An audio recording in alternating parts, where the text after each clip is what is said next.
আসসালামু আলাইকুম প্রিয় দর্শক। আমিরুল মোমিনিন মানিক আপনাদের প্রত্যেককে আমন্ত্রণ জানাচ্ছি চেঞ্জ টিভির লাইভ পর্যালোচনায়। প্রিয় দর্শক, আজ ১৩ জুলাই ২০২৬। এই মুহূর্তে আমাদের ঘড়িতে বাজে ৮টা ৪৫। আমাদের বিষয় হচ্ছে দিল্লিকে পরীক্ষা করতে ঢাকার শেষ প্ল্যান, এরপর যা ঘটবে।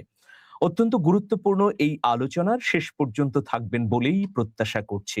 আপনাদের মতামতগুলো ইউটিউবের কমেন্ট বক্সে গিয়ে লিখুন।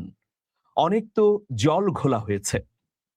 আমরা সম্পর্ক উন্নয়নে সচেষ্ট হলেও আমাদের বন্ধু প্রতিম প্রতিবেশী দেশ ভারতের তরফ থেকে সাড়া পাইনি।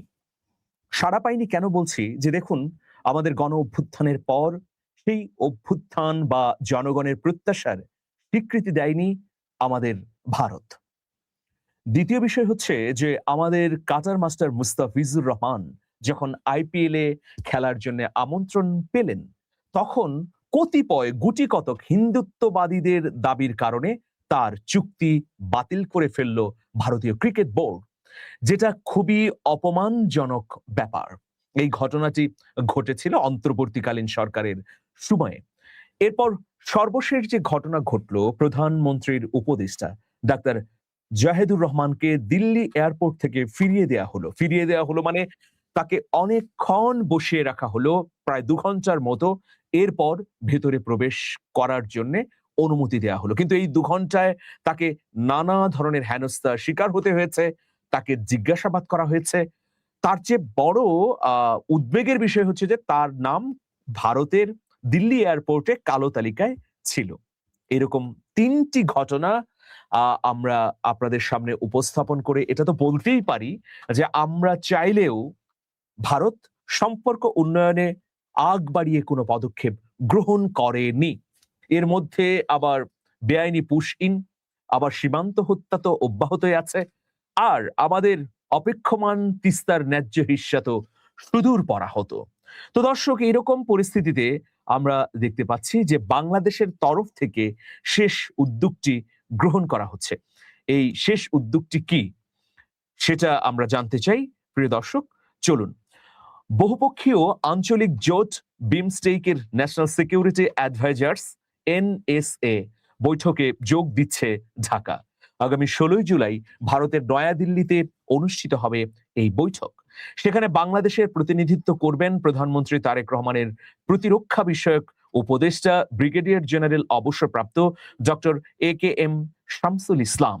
পররাষ্ট্র মন্ত্রণালয়ের সূত্র বলছে, বাংলাদেশের অংশগ্রহণের বিষয়টি ইতোমধ্যে কূটনৈতিক চ্যানেলে নয়াদিল্লিকে জানানো হয়েছে। কিছুদিন আগে দিল্লিতে প্রধানমন্ত্রীর আরেক উপদেষ্টা ডক্টর জাহেদুর রহমানের সঙ্গে বিমানবন্দর কর্তৃপক্ষের অসৌজন্যমূলক আচরণের রেশ এখনো পুরোপুরি কাটেনি। এরই মধ্যে দিল্লিতে অনুষ্ঠেয় বিমস্টেকের এই বৈঠকে ঢাকার অংশগ্রহণের উদ্যোগ কূটনৈতিক ক্ষেত্রে অবশ্যই বাংলাদেশের একটা অবিস্মরণীয় পদক্ষেপ, এবং এই উদ্যোগ অনেকেরই নজর কেড়েছে। ডাক্তার জাহেদকে দিল্লি বিমানবন্দরে হেনস্থার ঘটনায় ভারতের পররাষ্ট্র মন্ত্রণালয়ের তরফ থেকে যে ব্যাখ্যা দেওয়া হয়েছে তা আসলে সন্তুষ্ট হবার মতো নয়। এই ব্যাখ্যাকে ইতোমধ্যে বাংলাদেশের পররাষ্ট্র মন্ত্রণালয় প্রত্যাখ্যান করেছে।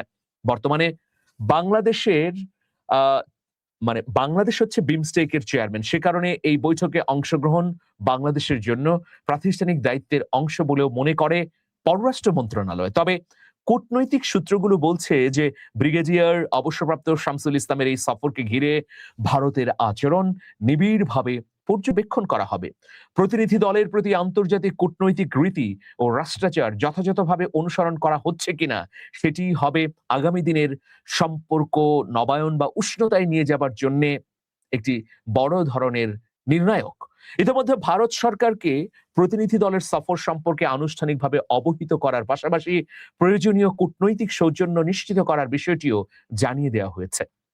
সূত্রগুলোর ভাষ্য হচ্ছে, দিল্লির এই সফর শুধু একটি আঞ্চলিক বৈঠকে অংশগ্রহণ নয়, বরং এটি হচ্ছে দুই দেশের মধ্যে বরফ গলার একটি সূচনা হতে পারে যদি ভারত এটিকে আন্তরিকভাবে এবং গুরুত্বের সঙ্গে নেয়। ভারতের আচরণ ভবিষ্যতে দুই দেশের মধ্যে উচ্চ পর্যায়ের সফর, রাষ্ট্রীয় যোগাযোগ এবং অন্যান্য আনুষ্ঠানিক কূটনৈতিক বিনিময়ের ক্ষেত্রে এটি গুরুত্বপূর্ণ মাইল ফলক হয়ে থাকবে বলেই মনে করা হচ্ছে। তাই এই সফরে দিল্লির প্রতিটি পদক্ষেপ নিবিড়ভাবে পর্যবেক্ষণ করবে ঢাকা। প্রিয় দর্শক, দেখা যাক আমাদের সামরিক উপদেষ্টাকে তারা কিভাবে গ্রহণ করে, কেমন সম্মান দেয়, বা যথাযথ মর্যাদার প্রক্রিয়াগুলো অনুসরণ করে কিনা, নাকি আগে সেই ডাক্তার জাহিদুর রহমানের সঙ্গে যে আচরণ করা হয়েছে সেই আচরণেরই পুনরাবৃত্তি ঘটবে। দর্শক, আরেকটি খবর আমাদের সামনে এসেছে। এই খবর সম্পর্কেও একটি সম্যক ধারণা আপনাদের সামনে উপস্থাপন করতে চাই। আপনারা ইতিমধ্যেই জেনেছেন যে গাইবান্ধার পলাশবাড়িতে ৮১ ফুট উচ্চতার রাম বিগ্রহ নির্মাণের উদ্যোক্তা হরিদাস চন্দ্র তরণী দাসকে মানি লন্ডারিং মামলায় গ্রেফতার করেছে পুলিশের ক্রিমিনাল ইনভেস্টিগেশন ডিপার্টমেন্ট, সিআইডি। রোববার দিবাগত রাতে পলাশবাড়ী উপজেলার রামচন্দ্রপুর শ্রী শ্রী রাধা গোবিন্দ কালী মন্দির এলাকা থেকে তাকে গ্রেফতার করা হয়। রাজধানীর উত্তরা পশ্চিম থানায় একটি মানি লন্ডারিং মামলায় হরিদাস চন্দ্র তরণী দাসকে গ্রেফতার করা হয়। উত্তরা পশ্চিম থানার ওসি মোহাম্মদ খালিদ মনসুর বলেন যে রোববার আমাদের এখানে একটি মানি লন্ডারিং মামলা হয়েছে। এই মামলায় তিনি এজাহারভুক্ত আসামি। সিআইডির ফিনান্সিয়াল ক্রাইম ইউনিট তাকে গ্রেফতার করেছে।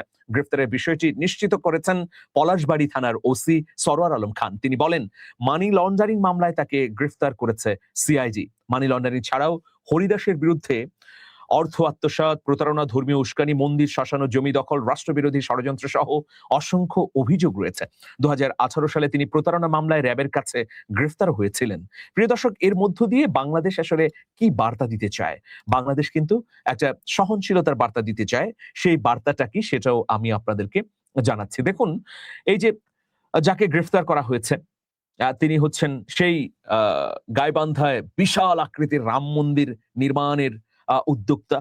হঠাৎ করেই তিনি কার অনুমতি নিয়ে এই রাম মন্দির নির্মাণ করছেন? যে কোনো উপাসনালয় তৈরি হতে পারে, সেটা মুসলমানদের জন্য যেমন হতে পারে, একইভাবে অন্যান্য ধর্মের মানুষের জন্য হতে পারে। এটা হচ্ছে রাষ্ট্রের তরফ থেকে নাগরিকের জন্য ধর্ম পালনের অধিকারের একটা অনুষঙ্গ। কিন্তু তাকে ঘিরে যে প্রশ্নগুলো এসেছে এগুলো খুবই স্পর্শকাতর। এই প্রশ্নগুলোর উত্তর যদি না বের হয় তাহলে রাষ্ট্রের নিরাপত্তার জন্য অবশ্যই সেটা হুমকি হবে। মূলত সেজন্যই প্রিয় দর্শক তাকে গ্রেফতার করা হয়েছে। এবং আমি এই কারণে এটাকে তাৎপর্যপূর্ণ মনে করছি যে তাকে কিন্তু মন্দির নির্মাণের জন্য গ্রেফতার করা হয়নি, তাকে সুনির্দিষ্ট অভিযোগের জন্য গ্রেফতার করা হয়েছে। সেই অভিযোগটি কি? সেটি হচ্ছে মানি লন্ডারিং। প্রিয় দর্শক, তো মানি লন্ডারিং এর যদি তার বিরুদ্ধে কোনো তথ্য প্রমাণ থাকে তাহলে অবশ্যই জবাবদিহিতার আওতায় আনতে হবে।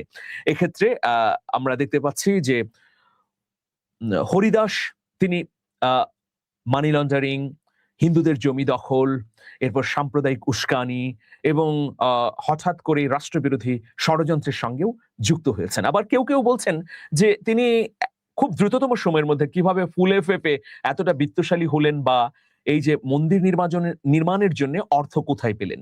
মন্দির যদি কেউ নির্মাণ করতে চায় তাহলে প্রচলিত যে বিধি বা আইন আছে, অনুমতি যে যে জায়গাগুলো থেকে নেওয়া প্রয়োজন সেই জায়গাগুলোতে অনুমতি অবশ্যই নিয়ে কাজটি করতে হবে।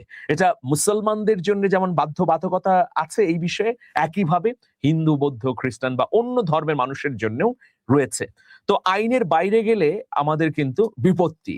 সুতরাং অবশ্যই খতিয়ে দেখা দরকার যে তিনি যদি হিন্দুদের জমি দখল করে থাকেন, তিনি যদি হিন্দু নারী বা হিন্দু সম্প্রদায়ের কারোর শ্লীলতাহানি করেন, অথবা অবৈধ পথে টাকা বাংলাদেশে আনেন বা পাচার করেন, তো সেগুলোও তো অপরাধ। আমি বলবো যে সামগ্রিকভাবে নিরপেক্ষ একটি তদন্ত করা হবে। এই বিষয়ে কোনো ধরনের বায়াসনেস কাজ করবে না। একদম কষ্টি পাথরের যাচাই বাছাই করে যদি তার অপরাধ পাওয়া যায়, কোনো ধরনের অপরাধের সঙ্গে সংশ্লিষ্টতা থাকে, তাহলে অবশ্যই আইনের আওতায় আসবেন। আর যদি অপরাধ না থাকে তাহলে তাকে ছেড়ে দিতে হবে। আর তাকে গ্রেফতারের প্রসঙ্গকে ঘিরে কেউ যদি অস্থিতিশীল পরিস্থিতি তৈরি করতে চায়, সেটিও যথার্থ হবে না। ওই যে আমরা স্পষ্ট করেই বলতে চাই, বাংলাদেশের নাগরিকের পরিচয় কি? বাংলাদেশের নাগরিকের অধিকার, তার সকল প্রকার সুযোগ সুবিধা নিশ্চিত করবে সংবিধানের ভিত্তিতে। এখানে ধর্মের বিভাজনের ভিত্তিতে নয়। কিন্তু বাংলাদেশের মানুষ এটা প্রত্যাশাও করে না যে সে বিশেষ ধর্মের মানুষ বলে বেশি অধিকার পাবে। সব ধর্মের মানুষ আমাদের সংবিধান অনুযায়ী সমান অধিকারটি পাবে। আমরা সাম্প্রদায়িক সম্প্রীতি তৈরি করে বাংলাদেশে বসবাস করতে চাই। আমাদের দেশের যারা নাগরিক প্রত্যেকেই সমমর্যাদার। ধর্মের কারণে কেউ বেশি মর্যাদা সম্পন্ন বা কেউ কম, তা কিন্তু আমাদের সংবিধানে উল্লেখ নেই। কিন্তু কেউ যদি একটা সাম্প্রদায়িক পরিস্থিতি ঘোলাটে করে ঘোলা পানিতে মাছ শিকার করতে চান, তাহলে সেটা অবশ্যই আমাদের নিরাপত্তার জন্যে ভয়াবহ। সেই বিষয়টিতেই আইন শৃঙ্খলা রক্ষাকারী বাহিনীকে কাজ করতে হবে। আর আমরাও ভারতের প্রতি উদাত্ত হৃদয়ে আহ্বান জানাচ্ছি যে আপনারা আপনাদের ভুলগুলো চিহ্নিত করুন, বাংলাদেশের সঙ্গে সম্পর্ক উন্নয়নের ক্ষেত্রে বাধাগুলো দূর করুন। বাংলাদেশের মানুষের মনের মধ্যে ভারতের আগ্রাসনের বিরুদ্ধে যে প্রতিবাদ আছে, সেটাকে বিবেচনায় নিন। আমরা ভারত বিরোধী নই, বরং আমরা ভারতের আগ্রাসনের বিরোধী। রাষ্ট্র হিসেবে ভারতের বিরোধী আমরা কেন হব? কারণ এই ভূখণ্ডের মানুষও ভারতকে গড়ে তুলবার জন্য কাজ করেছেন। আমাদের দাদার দাদারা, আরো পূর্বপুরুষ যারা ছিলেন এই ভূখণ্ডে, তারা কেবল বাংলাকে গড়ে তুলেননি, তারা ভারতের স্বাধীনতা সংগ্রাম, লড়াই, দুঃখ, শোক এবং নির্মাণের ক্ষেত্রেও গুরুত্বপূর্ণ ভূমিকা পালন করেছেন। সুতরাং আমরা ভারতের জনগণকে অবশ্যই ভালোবাসি, কিন্তু ঘৃণা করি ভারতের চাপিয়ে দেওয়া আগ্রাসী নীতিকে। ভালো থাকবেন, শুভেচ্ছা নিরন্তর। আল্লাহ হাফেজ।